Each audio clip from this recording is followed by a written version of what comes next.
Olá, boa tarde a todos vocês. Que bom que a gente está junto aqui para mais um sábado, né? Um sábado à tarde onde a gente se encontra e a gente conversa sobre temas bíblicos aqui. A gente vai dar início hoje a uma série, a série O Outro Lado da Moeda. E eu espero que a gente tire bons proveitos daqui, boas lições e a gente saia daqui feliz com o que a gente vai conversar. Só para que a gente possa contextualizar a mensagem de hoje, essa é uma mensagem que vai ter a duração de 4 encontros, começando hoje e mais 3. E a nossa ideia é falar, talvez, sobre um dos assuntos mais sensíveis que a gente pode falar quando diz respeito à religiosidade, quando se diz respeito à igreja, que são os assuntos que envolvem dinheiro. Parece que falar sobre isso é quase um crime quando a gente entra dentro da igreja, né? Porque se alguma igreja falar sobre dinheiro, isso aí é tudo aquela cambada de vai extorquir todo mundo, vai tirar dinheiro, vai ficar enganando, peraí. Mas isso é um tema bíblico, o que a gente faz com isso então? A gente esconde, joga fora, rasga a Bíblia, o que faz? Então, em algum momento, a gente precisa abordar esse assunto, abordar de maneira bíblica, saudável, e a gente conversar sobre isso da melhor forma possível, tá certo? É o nosso objetivo, a gente vai passar 4 tardes de sábado conversando sobre dinheiro, e eu espero que a gente tenha boas conclusões com o que a gente vai estudar aqui. Eu vou antecipar para vocês pelo menos 2 coisas. A primeira é que eu não vou me negar a fazer comentários profundos a respeito desse assunto, no que diz respeito ao que a Bíblia diz.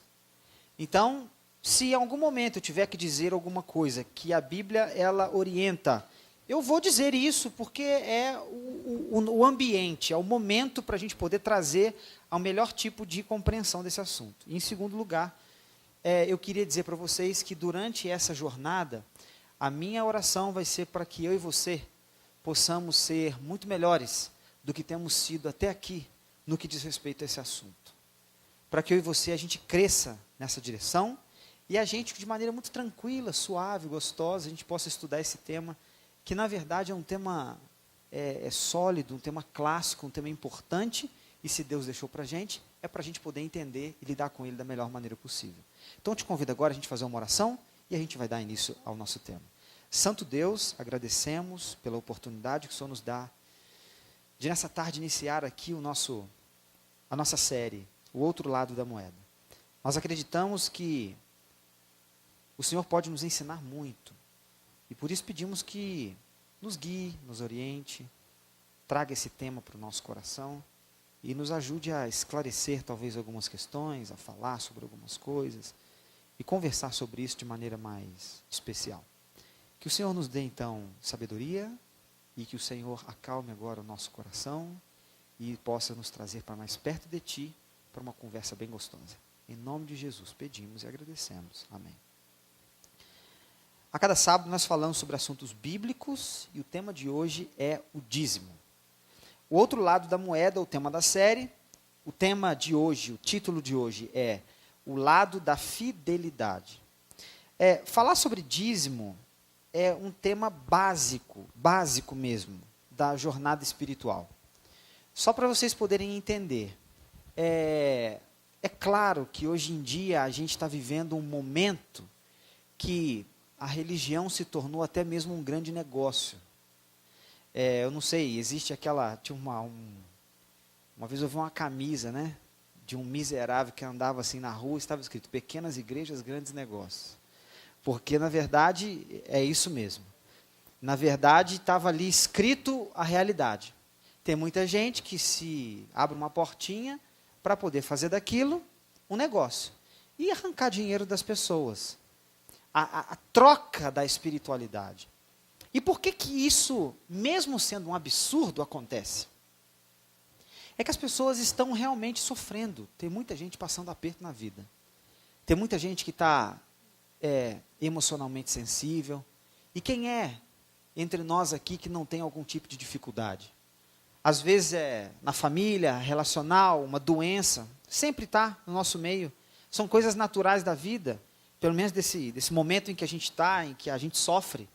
Todo mundo tem uma questão, tem um problema, e às vezes as pessoas se utilizam da realidade que as pessoas vivem para de repente falar o seguinte, olha, se você de repente apostar um pouquinho mais na fé, quem sabe isso tudo não passa.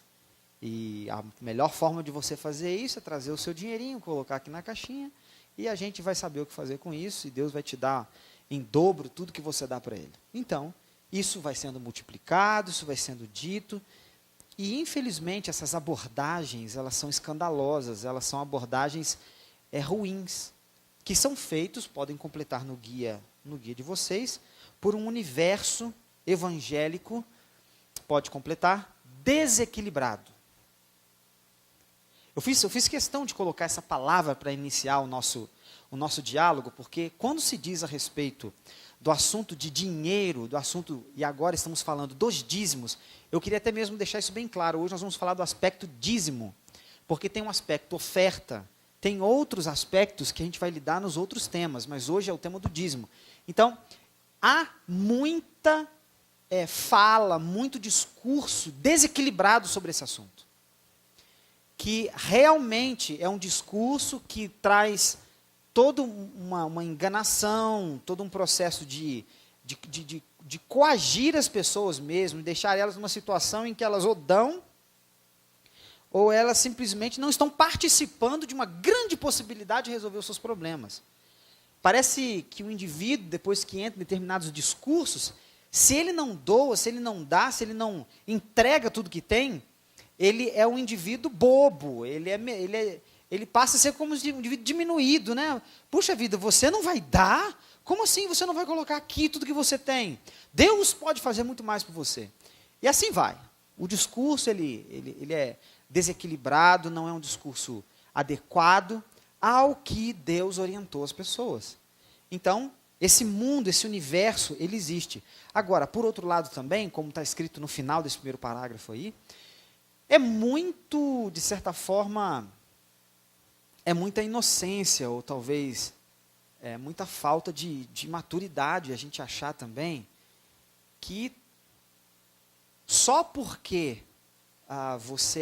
nós somos uma religião, nós somos uma denominação, de que nós participamos de uma comunidade de fé, nós já estamos dentro do pacote de todo mundo que é corrupto no sentido das ofertas e no lidar com os dízimos e ofertas. Então, a gente tem que fazer a diferença entre duas coisas. Existe um mundo desequilibrado que lida com esse assunto? Sim.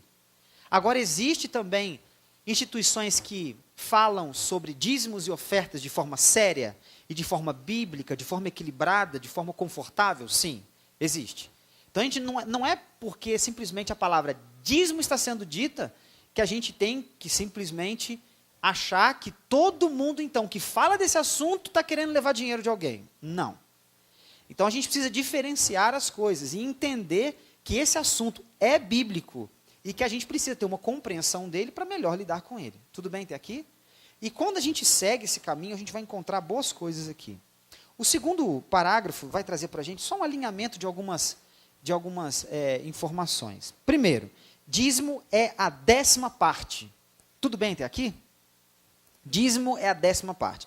Até mesmo essa palavra dízimo, ela já dá a ideia do número 10, que seriam os 10%, a 10ª parte, a porção que corresponde a esse percentual. Algumas pessoas, às vezes, falam de forma errada, é uma pronúncia errada do que é o dízimo. Alguns falam assim, eu vou pagar o dízimo. Tem gente que fala, eu vou pagar o dízimo. Dízimo não se paga. Dízimo é uma parte que você separa. Eu vou separar o meu dízimo. E o que você vai fazer com ele?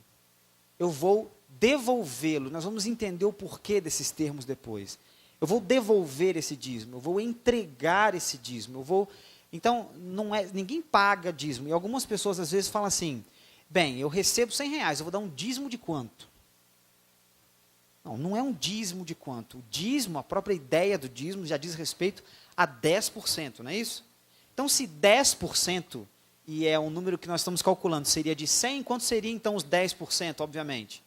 10, é simples. Então, é um número que se define pelo percentual. Quer dizer então que o indivíduo que dá um dízimo de 100 e o outro que dá um dízimo de 1.000, vai haver diferença entre esses números? Proporcionalmente, não. Mas no volume, sim. Mas por que há no volume? Porque há a diferença da base de cálculo. Um você está calculando do 100, o outro você está calculando do 1.000. E parece que algumas pessoas, às vezes, eu já ouvi muitos discursos, eu já tive muita curiosidade de assistir algumas mensagens em algumas igrejas.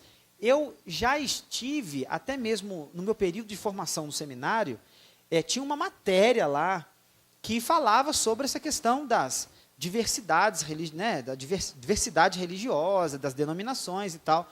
Então, nós saíamos ali em era requisito da matéria que em alguns dias nós saíssemos para assistir cultos em igrejas das mais diversas possíveis.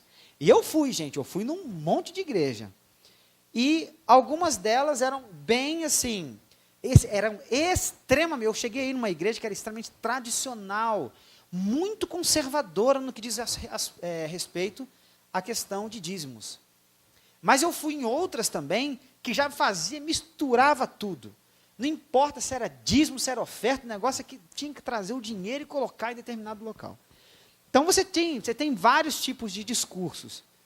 E algumas pessoas às vezes até falam assim, você pode trazer um dízimo de 5, um dízimo de 10, um dízimo de 20, mas o que define o dízimo não é um valor que você define dar.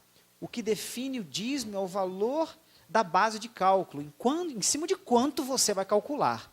E é assim que é. Então, só para a gente poder definir, dízimo significa 10ª parte. Muito bem.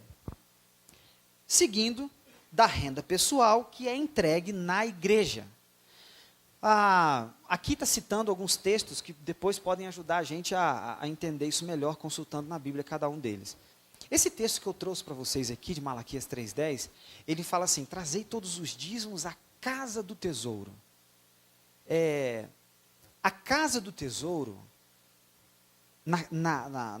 naquela época antiga em que a Bíblia estava se referindo a um determinado local onde os dízimos deveriam ser levados, a casa do tesouro representava não só a igreja, mas representava um sistema. A casa do tesouro era o local para o qual todos os recursos que eram recolhidos, eles eram levados. Então, todos os recursos que eram angariados, ou seja, que eram coletados pela fidelidade que as pessoas tinham em entregar os seus dízimos, em devolver os seus dízimos à igreja, eles eram depois direcionados ao templo, que era chamado Casa do Tesouro. E lá, esses valores eles eram distribuídos para suas diversas finalidades. Então, havia um sistema que cuidava disso. Porque, às vezes, as pessoas nos abordam e falam assim, mas eu poderia pegar o meu dízimo e distribuí-lo? Bem, de acordo com essa ideia e essa prática bíblica, todo dízimo, ele precisa ser levado à casa do tesouro, até mesmo pelo seguinte, porque o dízimo, quando a gente faz essa entrega, é uma questão também, não só de você, uma questão automática, né? Ou simplesmente mecânica, uma questão de dinheiro. A gente está falando de uma questão de adoração também. Então, eu adoro a Deus através desse aspecto. Eu vou abordar um pouquinho mais sobre isso aqui para frente. Então, existia toda essa prática de você levar, em atitude de adoração a Deus, parte daquilo que era importante para você, para Deus. Então, você entregava, você devolvia, e a partir disso, esses valores eles eram administrados de uma forma correta, de uma forma com que todos pudessem ser beneficiados com aqueles valores. Se alguém tinha um dízimo maior, o outro tinha um dízimo menor, a nível de volume, não é que aquele que tinha um dízimo menor teria uma condição de atendimento menos favorecida do que aquele que tinha mais. Então, esse equilíbrio era dado na casa do tesouro. Todos iam poder receber das mesmas oportunidades de obreiros ou de pessoas que iriam estar ali trabalhando para que a mensagem, a espiritualidade tivesse manutenção. Mas vamos prosseguir. Para que os trabalhadores sejam pagos. Aí você tem um texto aqui agora, que é o de 1 Coríntios 9, verso 14. A 10ª parte da renda pessoal entregue na igreja para que os trabalhadores sejam pagos. Isso aqui também é um outro requisito do assunto dízimo na Bíblia. Que o dízimo ele tem uma finalidade principal na Bíblia. que as pessoas sejam pagas para trabalhar no processo da divulgação do evangelho, da dedicação. Então, muito bem. Há pessoas que, assim como eu, elas trabalham em tempo integral para a manutenção da espiritualidade da igreja, para a manutenção da espiritualidade de uma determinada comunidade. Às vezes é um indivíduo que está sendo enviado em tempo integral para poder cuidar de uma determinada localidade onde ninguém conhece a Deus, as pessoas não vivem as instruções que Deus tem. Ele está sendo enviado para poder fazer missões, fazer um trabalho de evangelização das pessoas. Então, esse indivíduo, ele precisa de sustento. Ele precisa de alguém que o ajude, de alguém que dê condições mínimas para que ele consiga chegar até lá, tenha a sua alimentação, o seu salário, consiga viver dignamente. Então, é assim que os dízimos eles são utilizados. Por exemplo, eu sou um indivíduo que, como pastor dessa igreja, eu sou pago pelos dízimos. Agora, veja bem, não é que os dízimos todos que são recolhidos aqui vão para o bolso do pastor. Isso não existe, tá certo? Como é que funciona isso? Todos os dízimos que são recolhidos aqui, eles são levados para onde? Para a Casa do Tesouro.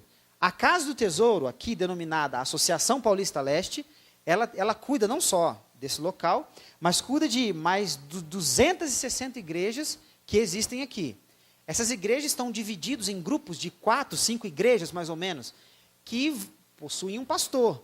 Então, alguém tem que pagar um salário para que esse pastor possa dar manutenção às atividades daquele lugar. Muito bem.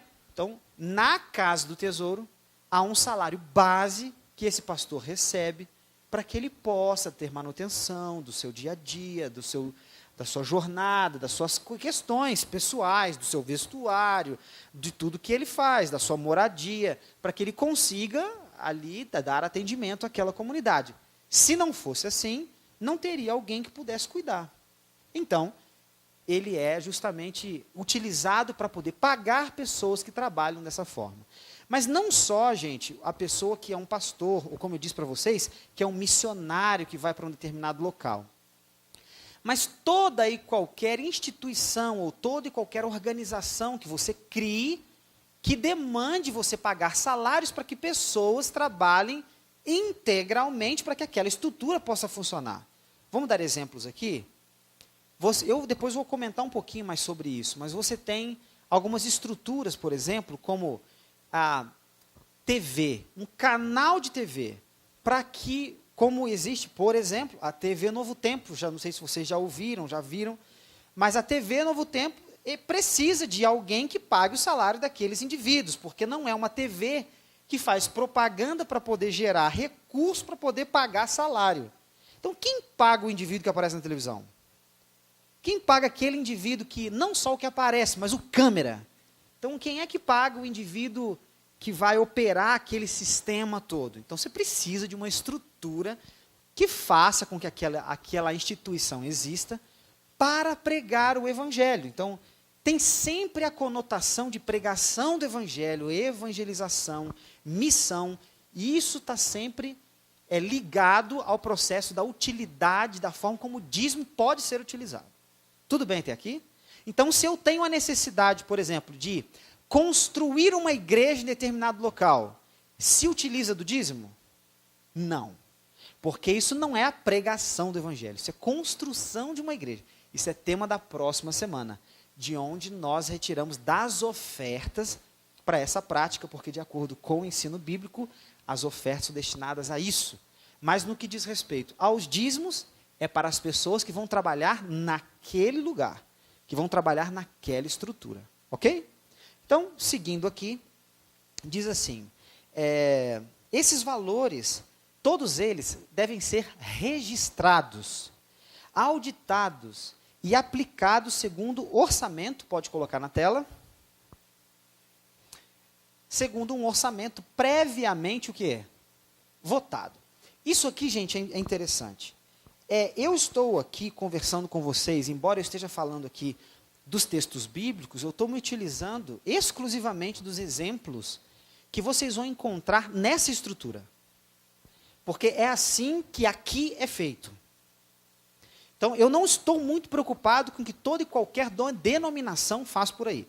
Eu estou apresentando para vocês a realidade de como esse assunto ele é entendido e ele é administrado aqui. Então, veja bem. Até mesmo a aplicação dos recursos precisa ser algo que tenha a aprovação daqueles que doam. Veja bem, todo indivíduo que entra e começa a fazer parte da igreja adventista, fazer parte desse movimento aqui do encontro, ele passa a ser um indivíduo que faz parte de uma estrutura. E quem é o dono dessa estrutura?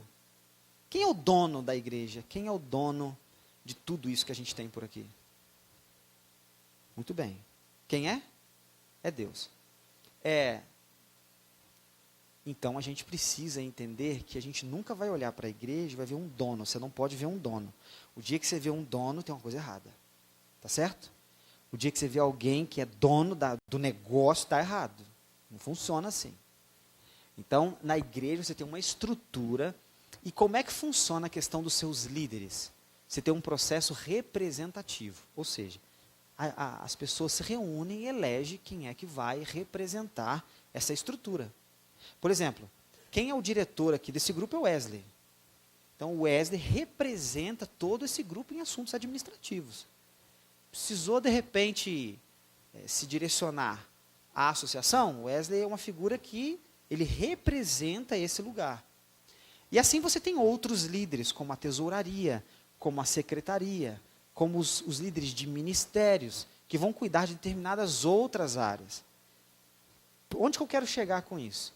É que as decisões, elas nunca podem ser simplesmente impostas, elas precisam ser o quê? Votadas. Então, a forma de se aplicar os recursos, dentre outras coisas, isso é votado. No que diz respeito aos dízimos, nós precisamos de uma votação, mas que não é uma votação de uma igreja local. Porque como esse dízimo vai à casa do tesouro, você precisa de uma instância maior que ajude no processo de entender onde é necessário a aplicação daqueles recursos. Então você tem reuniões que acontecem de 4 em 4 anos, de 5 em 5 anos, que vão cuidar de votar para onde esses valores vão ser destinados.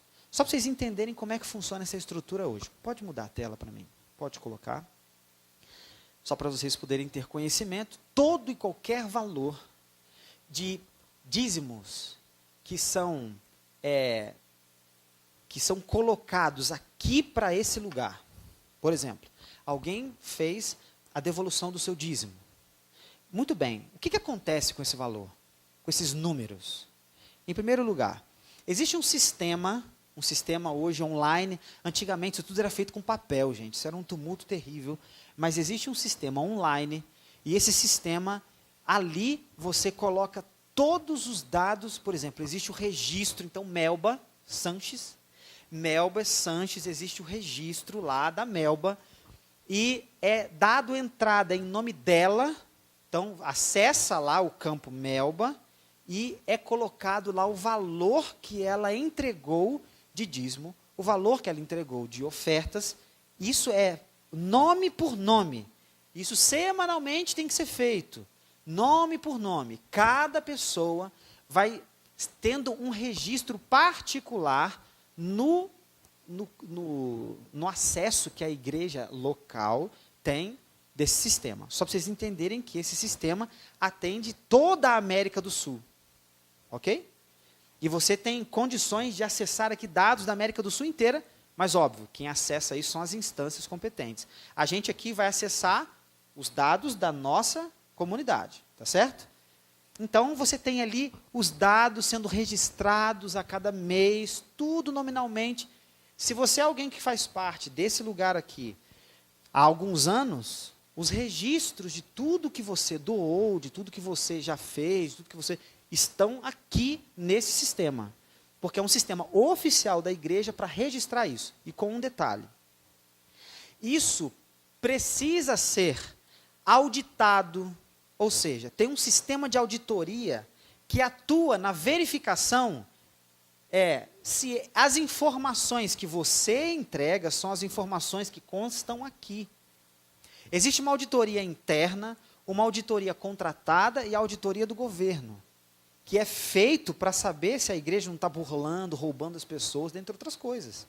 Então, todo esse sistema ele é feito cuidadosamente para que as pessoas tenham noção de que isso é um trabalho sério. Em segundo lugar, como eu disse para vocês, existe ali a parte do orçamentária, que você vai ter um orçamento para poder lidar com isso. Então, como é que se divide hoje mais ou menos o orçamento? Talvez ele tenha sofrido algum tipo de alteração, atualização, mas eu peguei um que eu tinha lá comigo e trouxe para vocês aqui. 1% do que você devolve de dízimo vai ser aplicado num sistema chamado colportagem, que é a evangelização, ou seja, fazer missões através de livros.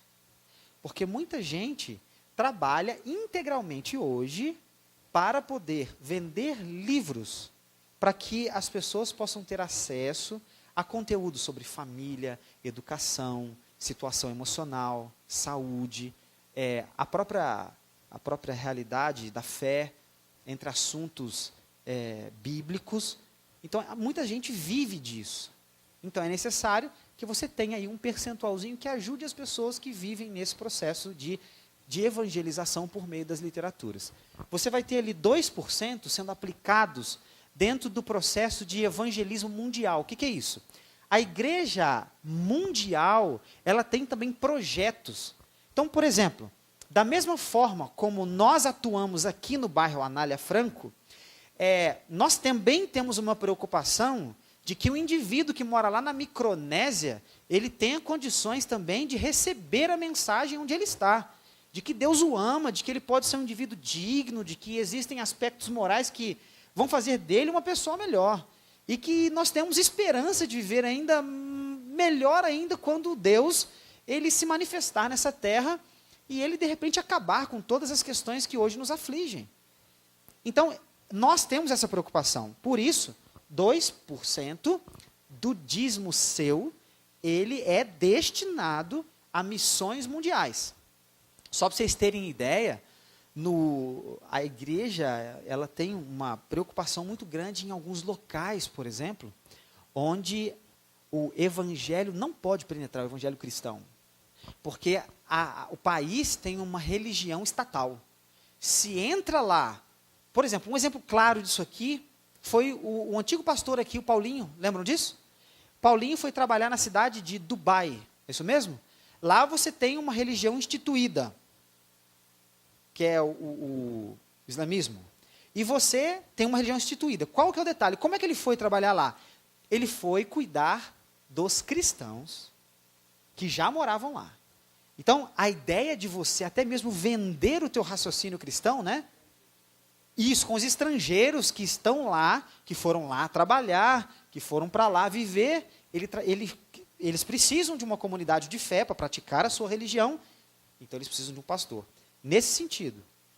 Mas, se você for para lá simplesmente para poder pregar a sua mensagem e falar da Bíblia às pessoas abertamente, você vai ter um problema, vai ser preso, vai ser morto. Então, não pode. Mesmo assim, ousadamente, esta igreja envia pessoas para trabalhar nessas frentes, porque nós acreditamos que pessoas que estão vivendo dentro desses países também precisam ouvir alguma coisa sobre Deus, o Deus da Bíblia, Cristo Jesus. Ok? Então, 2% vão ser enviados para lá. 2,5%, eu acho que é nesse aspecto que houve a atualização, não é? De 3% agora. Vai para a TV Novo Tempo. Então, todo indivíduo que devolve o seu dízimo atualmente, ele já é alguém que ajuda a TV Novo Tempo. Além disso, você tem 3% que é dedicado aos pastores chamados jubilados. É aposentadoria. O jubilado é o termo para pastores, né? Quando se aposentam. É igual o indivíduo que é militar. Quando se aposenta, ele é um reformado, né? Então, você tem também todo um processo de auxílio, de ajuda, de aposentadoria para eles. Esses 3% vão ajudar para que esses indivíduos continuem tendo uma vida digna mesmo depois de aposentados. Você vai ter ali 3,5% sendo destinado aos internatos. O que é isso? Existem muitas escolas, muitas estruturas de universidades que a igreja possui, onde as pessoas estarão sendo formadas em profissões, mas existe uma preocupação de que sejam indivíduos moralmente corretos, segundo a proposta de Deus. Então, existem professores, reitores, diretores, organizadores que precisam ser pagos para que a mensagem possa chegar até aqueles alunos, e tudo isso, gente, denota missão. Você vai ter ali 9% que vai ser destinado ao evangelismo da divisão. O que é isso? Isso é uma instância da igreja. Você tem 13 divisões, o mundo foi dividido em 13 partes. Nós somos uma delas. Nós somos da divisão sul-americana. E dentro da divisão sul-americana, você vai ter várias uniões, são geografias. A nossa é a central brasileira, só o estado de São Paulo. Tá certo? E dentro do estado de São Paulo, você tem várias geografias, que são as associações. A nossa é a Paulista Leste. Ok? Simples. Então, você vai ter aqui 9%, que vai ser destinado para o evangelismo que a divisão sul-americana propõe. Então, ela tem muitas ações na América do Sul toda, para alcançar determinados locais. Eu não sei se você sabia, mas na ilha de Galápagos existe uma igreja lá. Existe um pastor que trabalha lá. Eu não sei se você sabia, mas em alguns determinados locais, os pontos mais extremos da terra, você tem sempre lá, aqui mesmo na América do Sul, você tem lá uma igrejinha lá no meio da neve. Tem lá, as pessoas podem congregar e podem, na verdade, se sentir acolhidas também com a palavra. E dessa forma vai acontecendo. Você tem aqui o evangelismo da União Central Brasileira, 9% é direcionado para lá, e 70% desse recurso vem para a nossa associação. Sabe qual que é o lindo disso, gente, quando eu olho para esse orçamento? É que quando você decide ser um dizimista, ou você fala assim, eu vou ser alguém que dizima, eu vou ser alguém que separo 10% da minha renda pessoal para entregar na igreja, para que seja administrado e aplicado segundo um orçamento que foi votado. Sabe o que você está dizendo? Aliás, sabe o que você está fazendo? Você está ajudando o mundo inteiro. Nós não temos noção, mas os nossos recursos chegam em lugares que nós não fazemos ideia. Eu acho que seria muito gostoso se a gente pudesse, um dia no futuro, saber quem foram as pessoas que foram alcançadas por aquele dízimo de um salário tão simples que eu recebi, mas que foram alcançadas pela sinceridade que eu tinha na minha doação. O mundo está sendo alcançado quando eu sou um dizimista fiel. Eu quero passar umas imagens para vocês aqui, que trazem até mesmo aqui nessa parte colorida, alguns dados interessantes, que é o dado de que 206 países é o número de países em que há a presença desta igreja, a mesma que você está agora. 206 países. Nós conseguimos hoje falar do amor de Deus em pelo menos 891 línguas e dialetos. Porque há locais que, mesmo sendo dentro de um país, os dialetos são diversos e você precisa desenvolver pessoas que consigam comunicar com aquelas tribos e determinados locais. São livros, como a gente tem o caso daquela foto, o indivíduo entregando uma literatura. Nós temos pelo menos 369 línguas que nós já possuímos literatura para esses grupos de pessoas.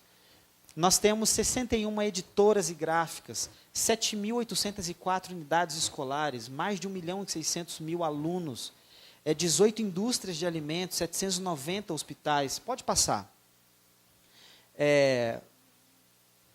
680 missionários anualmente são enviados para trabalhar no mundo inteiro. 68% dos adventistas vivem na América Latina e África.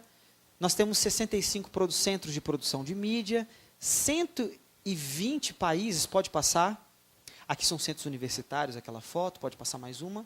Eu coloquei uma foto ali da ADRA, Agência de Desenvolvimento de Recursos Assistenciais.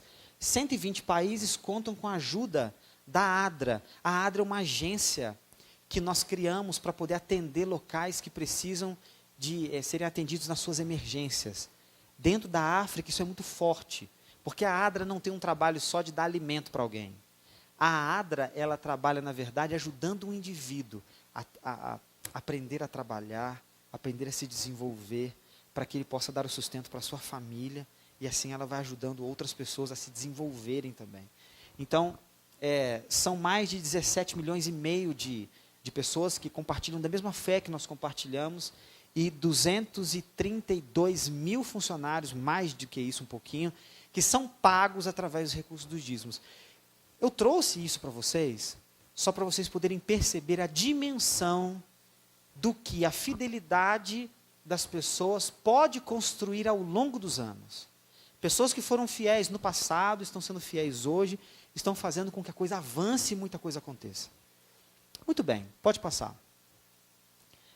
Agora nós chegamos a um momento em que eu preciso agora conversar sobre pelo menos 3 aspectos com vocês, 3 aspectos dessa estrutura, tá certo? Do dízimo. E acho que dentre esses 3 aspectos a gente vai responder o restante das perguntas que existem sobre esse tema. Primeiro, e eu quero que você complete comigo aí, o primeiro aspecto é o seguinte: para a gente poder compreender realmente o que significa o dízimo, a Bíblia ensina algo especial. Deus é dono de tudo. Deus é dono de tudo. Leia o texto comigo que está escrito aí. Do Senhor é a terra, e tudo o que nela existe. O mundo e os que nele vivem. Esse texto está dizendo para a gente, tudo pertence a Deus. Agora, eu acho interessante esse texto, lá de 1 Coríntios, que fala assim: nosso Deus, nós te agradecemos e louvamos o teu nome glorioso. No entanto, o meu povo e eu não podemos de fato te dar nada, pois tudo vem de ti, e nós somente devolvemos o que já era teu. Por que eu disse para vocês que algumas pessoas, às vezes, elas falam assim, eu vou pagar o dízimo. A gente está pagando alguma coisa? Não. O que você está fazendo? Você está simplesmente devolvendo daquilo que Deus colocou na tua mão. Por quê? Porque Deus é o dono de tudo. Deus é o dono de todas as coisas. O meu avô dizia uma frase que eu carrego para mim como sendo uma frase muito especial no que diz respeito a essa questão dos dízimos, das ofertas, dos recursos do que a gente tem. Deus falava assim, meu avô, nós somos apenas administradores daquilo que Deus nos dá. Nós somos administradores daquilo que Deus nos dá. É isso que nós somos. Administradores. Às vezes a gente acha que a gente tem alguma coisa. E a gente vai, pelo que Deus coloca na nossa vida de oportunidades e de possibilidades, realmente, durante a nossa vida, colecionando algumas coisas, colecionando alguns bens, colecionando algum conhecimento, colecionando alguns imóveis, colecionando algumas coisas móveis, dentre outras coisas. Às vezes, é o próprio dinheiro mesmo, a gente vai colecionando ao longo do tempo, porque Deus dá a capacidade de você ter. Mas, na verdade, o que Deus está fazendo? Aquilo é teu? De acordo com a Bíblia, tudo que existe na terra é de quem? É de Deus. Então você, temporariamente, é o quê? Um administrador das coisas que Deus colocou na sua mão. É por isso que esse último texto fala assim, Senhor, a gente fica até sem graça, porque na verdade a gente não está te dando nada. Então, eu estou quebrando aqui, na verdade, aquele pensamento de que uma pessoa fala assim, eu vou separar o meu dízimo porque eu vou fazer isso pela igreja, né? Vou fazer isso por Deus, né? Vou dar um pouquinho do meu para Deus. Não, não é teu. Nada que você acha que tem é teu. Tudo pertence a quem? E aí as pessoas falam assim, nossa, nós ficamos até sem graça. Então, louvado seja o seu nome, Senhor, porque a gente fica até sem graça. Porque sendo que tudo te pertence, na verdade, das tuas próprias mãos, a gente te devolve. A gente só pega do que é teu e te entrega de novo. Isso é um movimento interessante. Vocês pararam para poder perceber isso? Eu não vou exaurir todo o pensamento, porque a gente ainda vai aqui para um segundo momento. Mas isso me leva a pensar em algo que está escrito aí agora, nesse nesse restinho de parágrafos, diz assim: dízimo não se trata de quanto do meu dinheiro eu devo dar, mas sim de quanto do dinheiro de Deus eu devo. Olha que interessante isso aqui. Não se trata do quanto do meu dinheiro eu devo dar, mas sim do quanto do dinheiro de Deus eu devo ter. Aqui, olha, e eu fico assim impressionado com o que a Bíblia ensina sobre esse assunto, porque quanto é que é o dízimo mesmo? 10%. Não é uma quantidade, é um percentual. 10%. Então, isso, de certa forma, é o que a Bíblia estabelece como sendo o quê? Dízimo, orientação divina. Mas agora, quanto que sobra? 90%. Tudo bem até aqui? E aqui fica uma coisa interessante. Quando eu devolvo o dízimo, eu devolvo quanto? Do que é de Deus? 10. E com quanto que eu fico? Com 90. Então, Deus ainda está falando assim, ainda está falando o seguinte: olha, tudo que você tem é meu, mas não esquenta a cabeça não, a maior parte dele ainda fica com você. Ainda fica com você, a maior parte dele, não se incomode com isso. Fica com você, porque você precisa viver, dar manutenção para a tua família, fazer algumas outras coisas. Você tem seus sonhos, você quer conquistar algumas questões, eu preciso também, e eu entendo isso, mas eu preciso estabelecer com você um ponto especial, de que de tudo que eu coloco na tua mão, tem uma parte que não te pertence, tem uma parte que pertence a mim.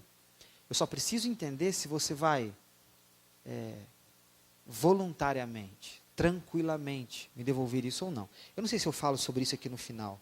Mesmo assim, ele coloca os recursos em minhas mãos, para me dar a oportunidade de fazer ou não aquilo que ele pede. Isso é determinante na maneira como Deus me interpreta. Para ilustrar o que eu estou dizendo, quero passar um vídeo. Reginaldo, você coloca para mim esse vídeo? É um vídeo simples, gente, está numa resolução baixa, mas eu espero que vocês tenham a compreensão do que eu estou querendo dizer aqui. Pode colocar, tem um volume.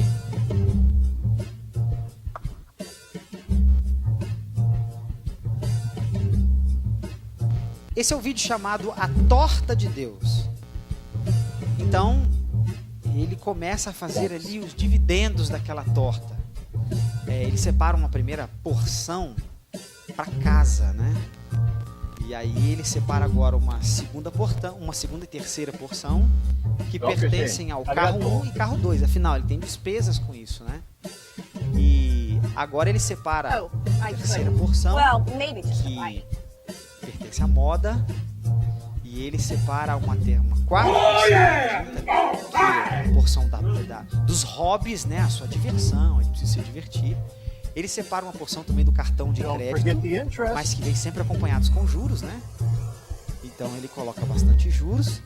E ele separa uma boa porção para a educação, né? E ele separa uma última porção ali daquela torta, uma fatia que talvez seja a realidade de muitos de nós, nem tão grande, que são as fatias para nós, né? Para a gente poder fazer as nossas coisas e gastar como quer. Só que aí daí ele percebe uma coisa especial.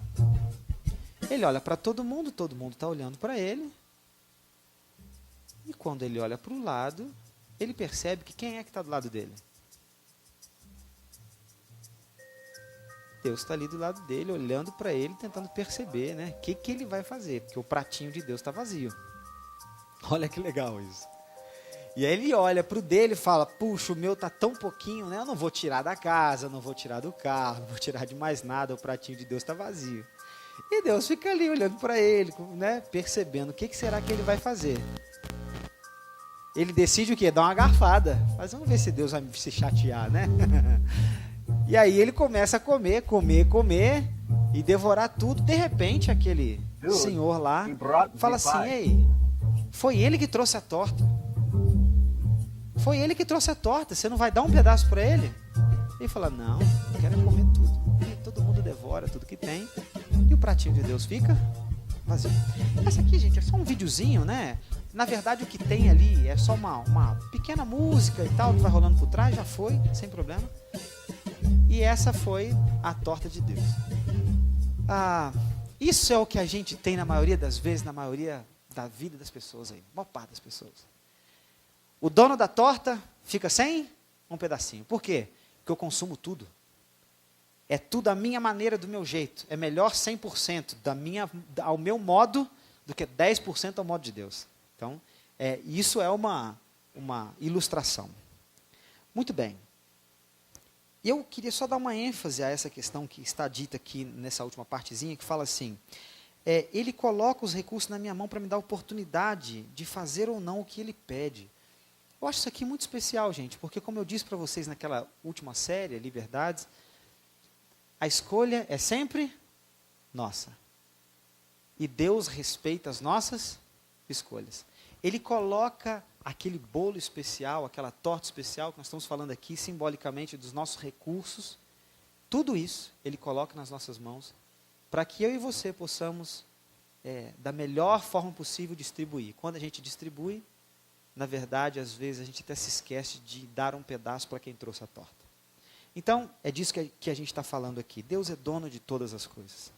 Ele é dono de tudo. Tudo, tudo, tudo. Então, Ele só quer ver o que você vai fazer com o que Ele coloca na tua mão para administrar. Ele tem uma orientação para isso.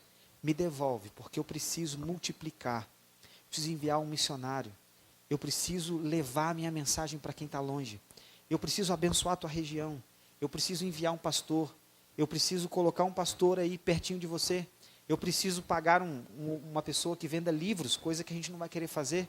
Eu preciso de alguém que faça um trabalho, eu preciso de alguém que vá. E às vezes a gente não vai, mas o recurso que a gente coloca aqui, vai. É por isso que a gente chega em lugares que a gente não pode imaginar. Muito bem, o segundo ponto é o ponto que Deus sabe de tudo. Deus sabe de tudo. E eu quero ler logo o texto com vocês. Esse texto diz assim: Deus ama a quem dá com o quê? Com alegria. Um amigo meu tem uma mensagem muito especial que ele transmite, que a mensagem é intitulada Os Advérbios de Deus. E ele se utiliza desse texto aqui. Deus ama a quem dá. Mas vamos ao advérbio. Quem dá de que forma? Com alegria. Está vendo como é diferente? Deus ama a quem dá, mas quem dá, com alegria. Então, não é só uma questão de dar, mas dar com alegria. Vai ser mais interessante aos olhos de Deus quando nós doarmos, mas fizermos isso de que forma? Com alegria. Então, não é só uma questão de dar. Por isso, gente, que nós somos tão contra esse grupo evangélico e maciço aí, que fala sobre essa questão de você tem que trazer, você tem que doar, você tem que fazer. Não é só isso. Mas é doar de que forma? Com alegria. Tem que ter alegria no coração, alegria para você poder separar o que é teu ali. Eu uma vez contei aqui, acho que foi bem no início da minha chegada aqui, um pouquinho de uma experiência que eu tive na minha vida sobre essa questão de dízimos e ofertas. Há algum tempo atrás, eu estudava outras coisas, fazia outras coisas, eu trabalhava numa... Bem, e quando eu ainda estudava, minha família é uma família de poucos recursos, e a gente sempre teve que trabalhar demais para conseguir alguma coisa. Assim como todo mundo. Mas a minha família passava uma condição ali que não era tão simples, a gente vinha de um processo de restauração difícil. E acontece que, em dado momento, eu comecei a estudar, estava fazendo curso técnico de química e fui trabalhar numa empresa, como estagiário. Quem já foi estagiário sabe o que é ser estagiário. Estagiário é um negócio sinistro. É feia a coisa. E eu fui ser estagiário. Com um detalhe, um estágio não remunerado de 6 meses. Era a condição para eu poder ter a declaração para poder obter o meu diploma. Daquelas horas trabalhadas. Então eu fui trabalhar sem remuneração. E isso foi assim, durante algum tempo era divertido, mas eu tinha uma ideia muito errada do que era ser estagiário, porque eu achava que ser estagiário, você ficava com uma pranchetinha, anotando tudo, aquela coisa toda, né? Era um trabalho bonito na minha cabeça, mas nada disso. O pessoal arrancou o meu couro dentro da empresa quando eu entrei. Acabaram comigo lá. Na verdade, me botaram para lavar vidro num laboratório de química. Foi uma coisa louca. Meus dedos ficavam murchos assim, o dia inteiro, sabe? Porque tinha que trabalhar com água quente. Meus dedos ficavam assim, terríveis. E a luva não dava para você trabalhar direito. Era melhor tirar a luva e trabalhar sem luva. E aquilo, puxa vida. E foram semanas trabalhando, lavando vidro. Depois trabalhando no processo da produção. Mas foi assim, uma experiência muito legal. Mas de muito trabalho. E aconteceu então que em algum momento eu falei assim, puxa, eu podia receber um salário aí, né? Aí fui tentar negociar um salário, me deram 1/3 do salário mínimo da época, para eu começar a trabalhar. Na época era bem salário mínimo mesmo. E aí eu comecei a trabalhar por 1/3 do salário mínimo. Até que quando findou o meu período de estágio, eu fui contratado para a empresa por um salário mínimo. Para continuar trabalhando lá Mas olha, coisa boa, né? Já foram 3 vezes o que eu ganhava, de certa forma. Né? E aí, um salário mínimo. E depois disso, muitas coisas foram acontecendo e o salário foi aumentando, as coisas foram ficando melhores, eu fui estudando, graças a Deus as coisas foram melhorando. Mas eu me recordo como se fosse hoje daqueles dias em que, mesmo ganhando 1/3 de um salário mínimo, você às vezes colocar R$8, colocar R$7,50 e falar o seguinte, Senhor, isso aqui é a porção que o Senhor me entregou para eu poder ser fiel a Ti e devolver aquilo. Era o que eu recebia. Mas eu colocava nas mãos de Deus numa alegria, numa felicidade, era um sentimento tão gostoso. Eu me realizava com aquilo. Porque eu sempre via o meu pai, minha mãe, naquela prática, e eu falava, puxa, isso é legal, isso é um negócio fantástico. A gente poder também trazer a nossa participação em tudo isso. Não só isso, mas o crescimento que Deus vai trazendo a partir disso. Dá uma olhadinha o que esse texto diz. Ai de vocês, mestres da lei e fariseus, hipócritas, pois vocês dão a Deus a 10ª parte, até mesmo da hortelã, da erva doce e do cominho, mas não obedecem aos mandamentos mais importantes da lei, que são o de serem justos com os outros, o de serem bondosos, o de serem honestos, mas são justamente essas coisas que vocês devem fazer, sem deixar de lado as outras. Jesus, quando começou a conversar com os indivíduos ali, ele estava falando assim, olha, vocês são muito bons em dar o dízimo, e vocês são tão bons em dar o dízimo, que até mesmo da hortelã, da erva doce e do cominho, que nasce, se separam a 10ª porção e entregam. Olha que interessante. Só que tem um detalhe. Vocês fazem isso, mas vocês estão deixando de ser justos com os outros, de serem bondosos, de serem honestos. E por isso eu coloquei aqui, Deus sabe tudo. Porque Deus sabe muito bem qual é a motivação que te impulsiona a entregar alguma coisa na igreja. Existem pessoas que às vezes vão para a igreja e parece que num processo de aplacar a consciência, de acalmar o seu espírito, fala assim, eu vou doar alguma coisa também. Só que ele doa, que é uma coisa certa a se fazer, só que por outro lado, o que ele faz? Ele é desonesto com as pessoas, ele é maldoso, ele é uma pessoa infiel. Então, Deus está falando o seguinte, olha, quando a gente está falando de dízimo, me interessa sim a intenção. A intenção com a qual você sai daí e você me entrega aquilo que você está se propondo, o que eu pedi para você, me interessa a tua motivação. É por isso que eu coloquei aqui nessa frase, dízimo é o fruto de um coração alegre, e nunca uma forma de apaziguar as minhas negligências. Tem pessoas que às vezes são negligentes com tantos pontos na vida, e fala assim, eu dou um dízimo aqui, eu me corrijo com Deus. Nunca foi assim. Deus não está, você não está com o teu dízimo comprando o perdão de Deus, comprando tranquilidade de consciência. Você precisa ser tão bom em dizimar, quanto ser bom em ser amistoso, amoroso, em ser honesto, e ser uma pessoa justa. Você precisa ser tanto uma coisa quanto outra. Não adianta entregar o dízimo e viver uma vida estranha quando se sai daqui de dentro. Não adianta. Porque a intenção que move o meu coração, ela interessa para Deus. E com um detalhe, Deus sabe. Deus sabe de tudo. E Ele sabe qual é a intenção que move o meu coração hoje quando eu entrego o meu dízimo. Deus sabe. E eu digo para você, qual é a intenção que move o teu coração para você poder devolver os seus dízimos? Ah, é para que eu possa também devolver, para que eu também possa fazer a minha parte, para que eu também possa... Não, Deus quer que você faça isso com alegria. Esse tema tem que estar resolvido no teu coração, você tem que ter alegria e viver essa experiência. Se você, às vezes, alguém que está olhando para tudo que eu estou falando aqui, está falando assim, puxa vida, eu não desenvolvi isso ainda. Olha, eu te dou um conselho, muito simples. Começa a conversar com Deus sobre isso. Pede a Deus para poder trazer uma alegria, te devolver a alegria dessa participação especial nas coisas dele, através dos dízimos também. O terceiro texto, eu acho que ele fecha, porque aqui tem uma declaração. Deus, ele é o quê? Fiel. Pode colocar. Deus é fiel. Deus é fiel.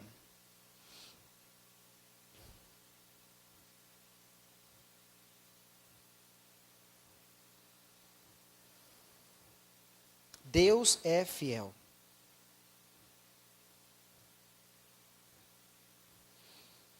O texto fala assim: tragam o dízimo todo ao depósito do templo. Aqui nessa versão fala depósito do templo, versão mais tradicional, a casa do tesouro. Para que haja mantimento na minha casa.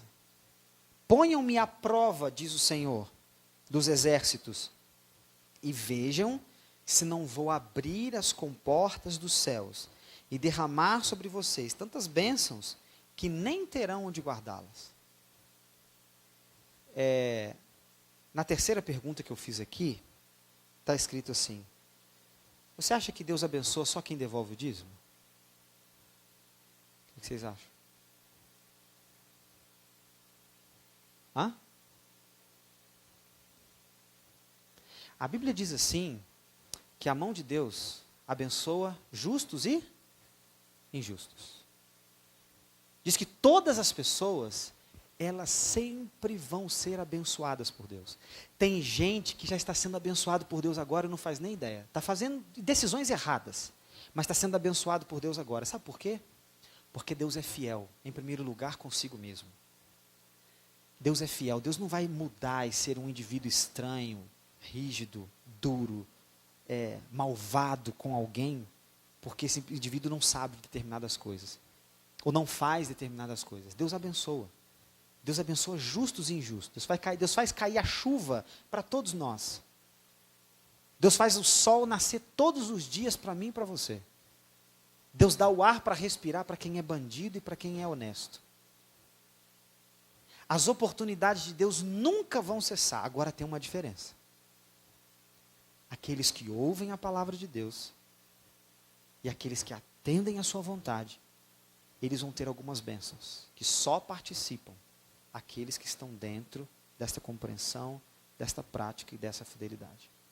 Não é que Deus não vai abençoar aquelas pessoas, Deus sempre abençoa toda a terra. Deus já nos abençoou com tudo que temos, com tudo que somos, com o ar que respiramos, com o alimento que comemos hoje, com tudo. E Deus vai continuar nos abençoando com algumas coisas que não são palpáveis. Deus vai abençoar a minha e a sua vida com a salvação, por exemplo. A salvação que Deus deu foi uma salvação para mim e para você. Nós podemos ser salvos por Deus de tantos aspectos da vida, e principalmente do aspecto espiritual. Deus já entregou para mim e para você a salvação. Ele já nos abençoou com isso. Agora, você pode simplesmente negligenciar tudo isso e deixar de obter as bênçãos separadas para quem participa desse conceito. E essa decisão, ela é pessoal, intransferível. Você pode decidir isso. Agora, eu e você teremos bênçãos especiais quando participamos da vontade de Deus. E Deus tem uma vontade: que eu e você sejamos fiéis nos dízimos e das ofertas. Hoje nós estudamos sobre o outro lado da moeda. que é o lado da fidelidade. E eu tenho aqui um presentinho para vocês. Eu gostaria de pedir que o presentinho fosse distribuído. Enquanto é providenciado, eu gostaria de dizer uma coisa importante. Quando a gente estudou hoje sobre a questão da fidelidade, é o seguinte, gente, a gente pode sair daqui hoje e simplesmente continuar fazendo como estamos fazendo. Se você é alguém que já participa desse assunto, parabéns, que Deus te abençoe, que Deus fortaleça isso na tua vida. Se você é alguém que nem sabia dessas coisas, que legal que você ouviu pela primeira vez e que você pode agora pensar, entender sobre isso, raciocinar na tua vida, porque existem pelo menos algumas coisas que são muito importantes para a gente. Muito importantes. E quando algumas pessoas mexem nisso, é um problema. O nosso tempo, o nosso dinheiro, quando alguém mexe nisso, parece que é um grande problema. Só que a gente aprendeu aqui hoje que tudo que a gente tem, o nosso tempo, o nosso dinheiro, não é nosso. É de quem? É de Deus. O que eu faço simplesmente é ser honesto com Ele, de devolver para Ele uma parte que já é dele e não utilizá-la. Eu prefiro ter esses 10% na mão de Deus do que 100% nas minhas mãos, segundo a minha própria vontade. Porque dessa forma Deus abençoa onde eu não alcanço. E eu gostaria de traduzir isso para você da seguinte forma. Se você tem mais dúvidas sobre esse assunto, quer conversar mais sobre isso, a gente está à disposição. E eu te digo uma coisa. Você vai perceber, talvez aí, as bênçãos de um texto bíblico que, na verdade, foram motivação para a minha vida durante muito tempo. Quando Deus um dia disse para mim assim, através da sua palavra, foste fiel no pouco, sobre o muito te colocarei. Foste fiel no pouco, sobre o muito te colocarei. Deus não está preocupado com quantidade. Deus está preocupado com a tua fidelidade. Se você é alguém que vai ser fiel, como Deus o é, Deus vai ficar feliz, porque Ele vai falar o seguinte, olha, não importa se eu colocar na tua mão um pouquinho ou um montão. Eu sei que você vai ser fiel nas duas condições. Então eu posso simplesmente fazer o que o texto diz aqui. Abrir as portas dos céus, derramar sobre você grandes bênçãos que você não vai ter nem onde guardar.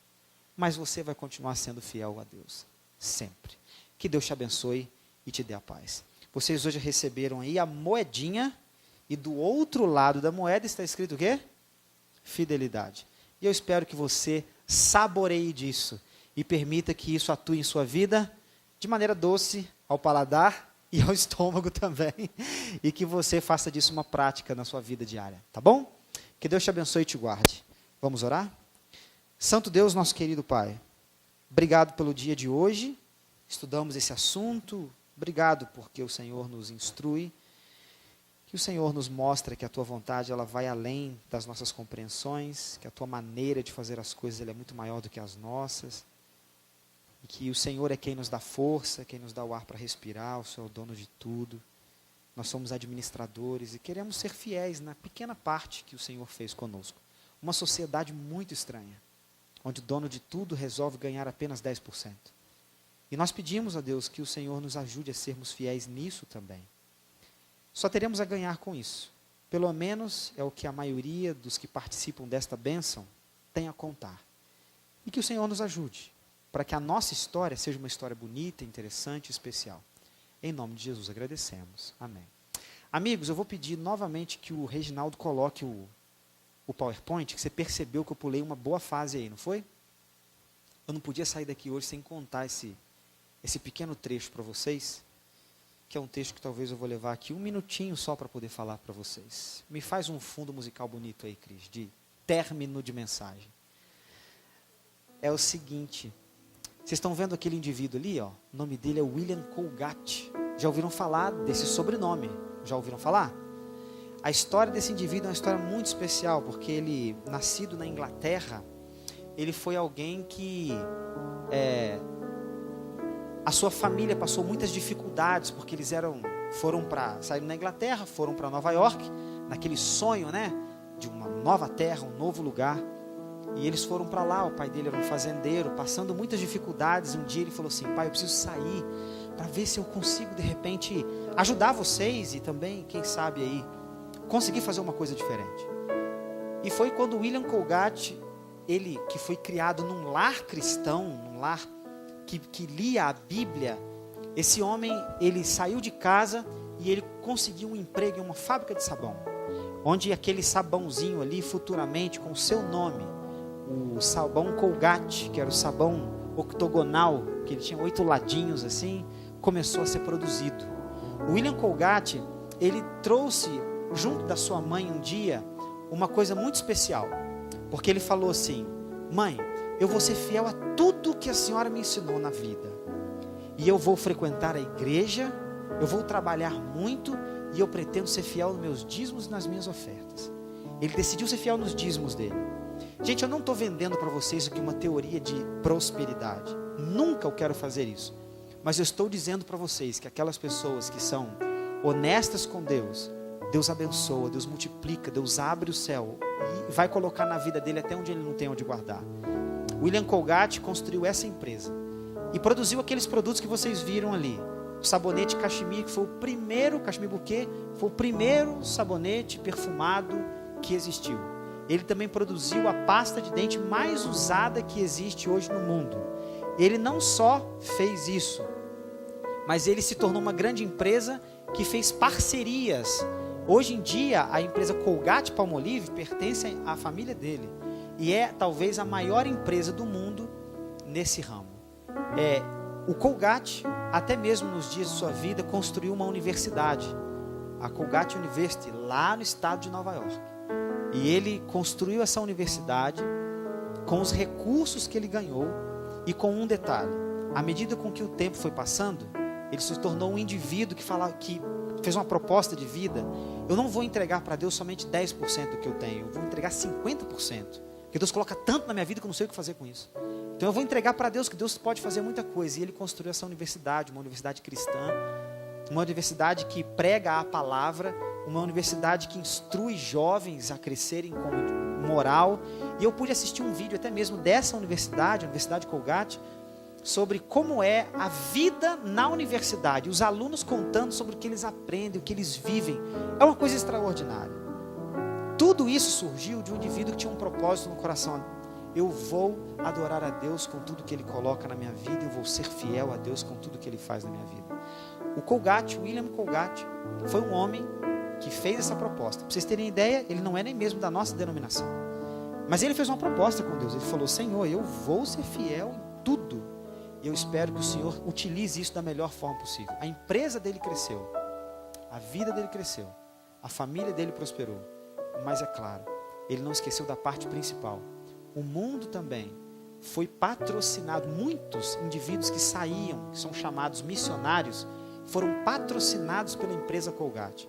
A maioria dos missionários que voltaram na terra dele, voltaram na Europa.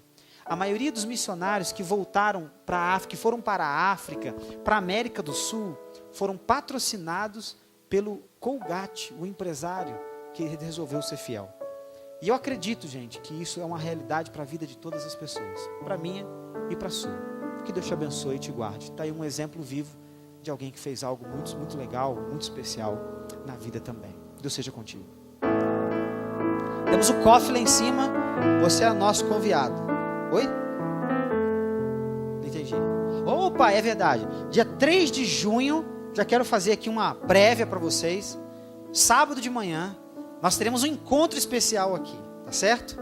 Eu te convido a estar aqui, vou dar mais detalhes sobre isso na semana que vem, mas marca na tua agenda, daqui a 2 semanas, 15 dias, você tem tempo de se planejar. Você vai passar o dia aqui com a gente, tá certo? Porque pela manhã nós vamos ter ainda um musical aqui. Já pode falar? Falou sábado passado? O Saasa está aqui com a gente, né? O Sérgio Saasa está aqui com a gente no sábado pela manhã. Vamos passar por aqui, vamos almoçar junto, e de tarde vamos ter aí a nossa celebração comum aqui, que sempre temos todos juntos. Deus abençoe vocês, tá bom? Deus seja com todos vocês.